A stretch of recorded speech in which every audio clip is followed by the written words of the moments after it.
Assalamu alaikum la team amateur, j'espère que vous allez bien. Votre débrief dans un instant.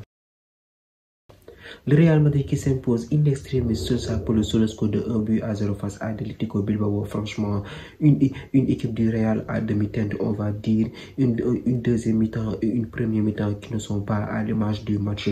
Deux mi-temps complètement opposés, on va dire, avec une équipe du Real Madrid encore une fois. Voilà, on va dire que la victoire a été possible parce que cette équipe du Real Madrid en premier mi-temps, ils étaient à court d'idées. Franchement, 2 tirs pour une équipe du Real Madrid qui a dominé, qui a eu la possession, qui a eu le ballon, une équipe de l'Atlético Bilbao qui est 4e au classement et qui est venue aujourd'hui pour défendre. Ils étaient à 10 derrière dans le moitié de terrain pour essayer de contrer les assauts. Voilà, des merengues. Donc, une équipe du Real Madrid qui avait à cœur de se reprendre en Liga vu qu'ils sont éliminés en Champions League maintenant. Il ne reste que la Liga et le samedi prochain, la finale de la Coupe du Roi pour essayer de se rapprocher du FC Barcelone. Et je pense qu'aujourd'hui, la performance du Real Madrid a été bonne, même s'il y a des lacunes qu'on voit depuis le début de la saison. Mais on va parler d'un jour aujourd'hui comme Vinicius. Franchement, j'ai aimé son match, la top performance de sa part. Il a été percutant, il a été virevoltant. Il a d'ailleurs même marqué un but qui, l'arbitre, encore une fois, a sifflé au jeu sur Hendrik. Au jeu, on va dire. Certains vont me dire que voilà, même s'il y a au jeu, cela n'influe pas sur la deuxième action où Vini reprend le ballon. Mais voilà, Hendrik était au jeu et pour moi, l'arbitre a sifflé on ne comprend pas parfois comment les arbitres interprètent les actions, mais il a sifflé au jeu. Donc là, on se dit qu'en premier mi-temps, vu que le Real avait la possession du ballon, ils se sont créés des occasions.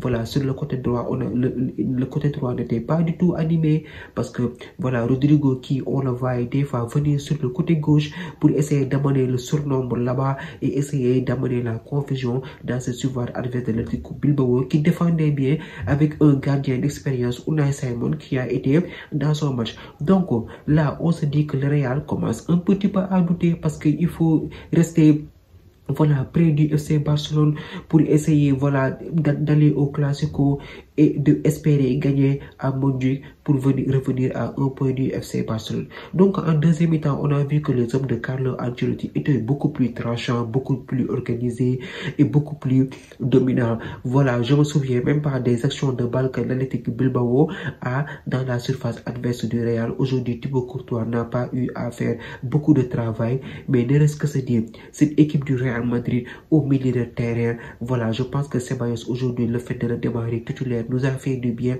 On a eu une certaine stabilité au milieu de terrain, un certain équilibre et qui a permis à l'équipe de se projeter vers l'avant. Donc une équipe du Real Madrid avec plus de mordant et des actions offensives très dangereuses. Une superbe passe de Vinicius, l'extérieur du pied, franchement une superbe passe. Jude Bellingham qui arrivait lancé et finalement Unai Simon encore une fois qui sort le ballon.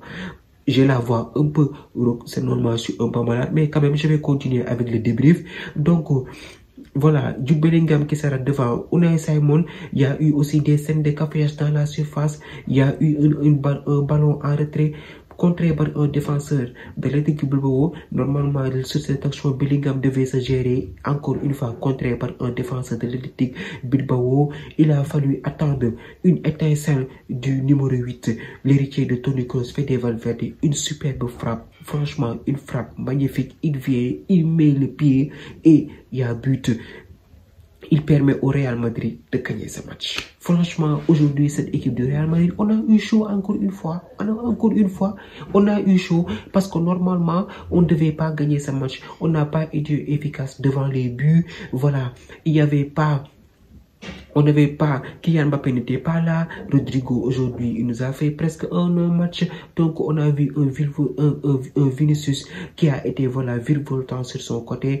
Un Vinicius conquérant qui, à tout prix, voulait faire la différence, se racheter après l'élimination pour aller, voilà, un tout petit peu voilà, dire à ses détracteurs que je suis toujours là, je suis toujours présent.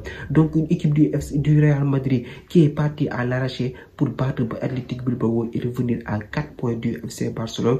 Franchement, j'ai aimé aussi la performance de Asensio, un taulier en défense dans cette défense du Real Madrid. Aujourd'hui, ils se sont gérés parce que l'Athletic Bilbao a eu très peu de situations pour se montrer dangereuse dans la surface des merengues. J'ai aimé aussi le match de Fede Valverde. Il a fait le job défensivement et après la rentrée de Lucas Vazquez, il est venu se greffer en ce milieu de terrain et voilà, amener ce surnombre. L'entrée de Brahim Diaz aussi a été très percutant et franchement, Fede Valverde nous a offert la victoire. Franchement, une superbe frappe. Même moi, je pensais pas que le ballon allait rentrer, mais il a bien maîtrisé son geste, il s'est géré et il nous a permis à cette équipe de Real Madrid, voilà, de revenir à 4 points du FC Barcelone. Endrick aussi, son entrée a été percutante. Il a essayé de faire des appels, de proposer des solutions à ses coéquipiers, mais malheureusement, il y avait une passe en profondeur que Modric l'avait fait. S'il s'était géré, il aurait pu contrôler le ballon et claquer ce but. Donc, dans l'ensemble, on voit une équipe du Real Madrid, franchement, dans le jeu, ça reste encore, le jeu n'est pas du tout totalement fluide. Aujourd'hui, Ancelotti, on l'a vu, il est revenu au 4-4-2 Los Angeles de l'année dernière et on a vu un Jude Bellingham. J'ai aimé aussi ce match, il a fait un très grand match qui se projette davantage. Le Jude Bellingham de l'année dernière, on l'a vu un tout petit peu. Ce Jude Bellingham dangereux, un poste de numéro 10, qui n'hésite pas à se projeter pour aller chercher le ballon et essayer de faire la différence. Et je pense aujourd'hui, il avait des situations pour marquer son but, mais malheureusement, face à un gardien comme Unai Simon, fallait vraiment être costaud. Donc, dans l'ensemble, je pense que le Real Madrid a fait le job. Ils ont fait le job. Ils ont pris les 3 points, ils sont revenus à hauteur du FC Barcelone. Voilà, 4 points d'écart en attendant le Classico. En tout cas, on est à la 32e journée aujourd'hui. Cette phase de saison, ça promet. Ça promet. Voilà, ça promet. La course au titre est plus que jamais lancée. Samedi déjà, ce sera l'acte 1 avec la finale de Coupe du Roi. On va voir les prochains jours comment cette équipe du Real Madrid va réagir. Mais franchement, voilà, il faut tout donner dans cette Liga et dans la Coupe du Roi pour essayer de sauver la saison. Ancelotti, on sait, il va partir. On nous dit qu'il va prendre le Brésil. Donc voilà, une équipe du Real Madrid qui est un petit peu agitée ces temps-ci. Mais voilà, il faut garder la tête froide. Ce sont les derniers 100 mètres. Il va falloir y aller à fond et essayer de ramener un trophée à la maison. Donc, franchement, aujourd'hui, ils ont fait un très grand match. Ils ont été solides au milieu de terrain. Voilà, même si tout n'est pas encore au point. En défense aussi, ils se sont gérés. Et en attaque aujourd'hui, ils ont poussé et ils ont fini par être récompensés à la 93e minute sur une superbe frappe de Fede Valverde. Voilà, donc victoire du Real Madrid sur le score de 1-0. La team, c'est tout pour cette vidéo. Merci d'avoir partagé. Merci de regarder et de vous abonner au max. On se donne rendez-vous très prochainement pour une nouvelle vidéo. D'ici là, portez-vous bien. Ciao.